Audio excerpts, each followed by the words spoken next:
I was booked for makeup, but this completely ruined my life. Story time. It's a normal weekday, just like any other day. I received a message from a random client and she's saying that she wants to book for makeup. Bear in mind that this is someone that I have never worked with. For a small business, nothing makes you as happy as a new client, so obviously just right off the bat, I ask her what she wants, which day she wants to book for, and is that upcoming weekend on a Saturday. I confirm that I have availability. Remember, I'm still a very, very small makeup artist at this point. So I confirm that I have availability and she can come through that Friday. She makes her booking, and just like that, the appointment is set. I'm a full-time makeup artist and I don't offer any other services, but this specific client wanted hair and makeup. Since she wanted a service that I do not offer, I got my friend on board, so I was supposed to be doing her makeup and my friend was supposed to do her hair. So this client, who we call Fatima, was an extremely sweet lady. Her booking was supposed to start on Friday as early as 5 a.m. She stated that she was supposed to go for a high tea, so it was important that she got there early. Since she was getting 2 services done, hair and makeup, we agreed to start really early so that we wouldn't delay her in any way possible. Being a makeup artist who works from home, my biggest issue is safety. So what I do, instead of sending people my location in advance, I send my location the night before the booking.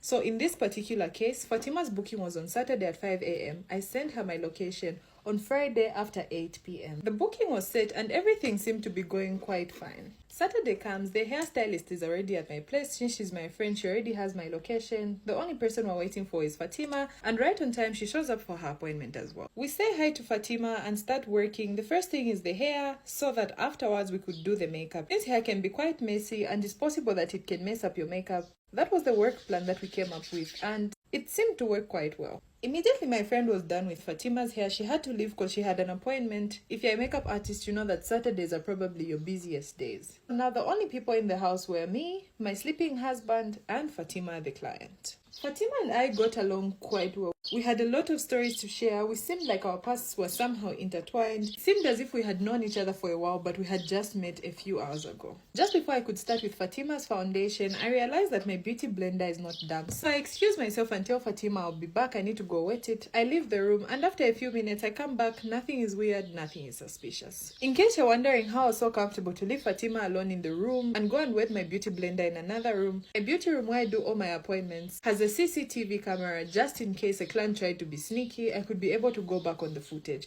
So I was very comfortable leaving Fatima there, and I always do it with other clients just in case my husband calls me or I just need to get something that's not in the room at the time. The appointment goes so well, and in less than 45 minutes I'm done in time and Fatima can finally leave and go to her high tea event. I thought this was the end of the appointment, but this appointment is the appointment that brought me so many problems that I have ever had in my life combined. Fatima leaves the appointment and life goes on, but one thing changes over the months as I realize that my business has slowly declined consistently. Despite being a small business owner, one thing I know for sure is at least each weekend I would be able to have a client, and my monthly income was ranging from about 5,000 to 6,000 kwacha. That specific month I made nothing at all, and all the months to come became more and more worse in more areas than just my business. Other areas in my life that started to struggle at this point was my marriage, and my husband's job was also at risk at this point. Everything just seemed to be falling apart. I spoke to my friend who's the hairstylist who styled Fatima. I explained how my life has been since the appointment of Fatima. Something kept on leading it back to that appointment, and she told me maybe it was just a dry season, I should wait. When things are good, they're good, and when things are bad, we just have to hope and wait that they go back to normal. The more I waited, it's as if things were just going from bad to worse, because at this point my husband had also lost his job. In less than 3 months, we had easily gone from comfortable to poor. And no matter the marketing strategy I used, I kept on losing clients. You'll find that a client will ask you, oh, how much is makeup? I will tell them the price and they'll say that they would come on such a day. So because of that, obviously I have saved their number at this point. They're in my contact, I can see their status. And on the day that they said they would come, you would find that they upload pictures of their makeup done, which shows that they had gone to another makeup artist. And this was happening for so many of my most loyal clients. At this point, the only thing that was keeping us in our house is the fact that we had paid rent months in advance. It was supposed to expire at the end of the year, and the moment that it would expire, we knew that we had no game plan. This became our life until one random day, I was packing up my makeup and just reminiscing on all the clients that I used to have, and I noticed that a palette is missing from my kit. And this was the only time that I would check. Remember the CCTV that I talked about? Yeah.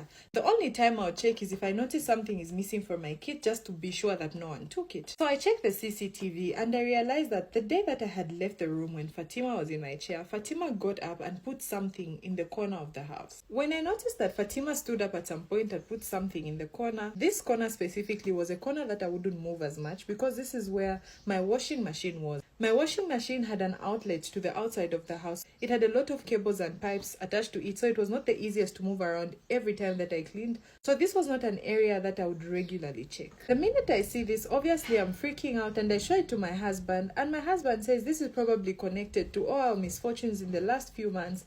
He decides that we should visit a pastor and probably he could tell us what that meant. We went to a church and saw a pastor and he confirmed that that was probably some sort of juju. We actually took it out by the time that we were going to church and we went with it, and the pastor confirmed that this was some form of juju. He just wasn't sure what the juju was for. We ended up explaining what had been happening in our house and he confirmed that probably that client that I took in was the reason for all the misfortune. What baffled my husband and I is the fact that why would a stranger have so much hatred for us such that she took away my husband's job? She's the reason my business is no longer going forward. What did she see in us that made her feel so bad that she had the intentions of coming to my house and doing such a bad thing? When we found out that Fatima was behind all this, I was very adamant to text her and just ask and inquire why she was doing all this. Remember, Fatima was an easygoing client, as I said initially, so I didn't feel very intimidated to text her. I texted her and I just threatened her to say I would report her for whatever she had done. I have all the footage, and she admitted right away to say apparently my cousin had sent her.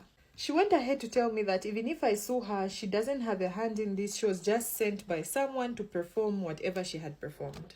I asked her which cousin of mine, and then she told me that it's a cousin of mine who Fatima went to school with. Even if Fatima said this, it did not ring any bells because when Fatima came to me, she came as though she was a new client who knew nothing about me and I knew nothing about her. She didn't state that she's from my cousin or anything.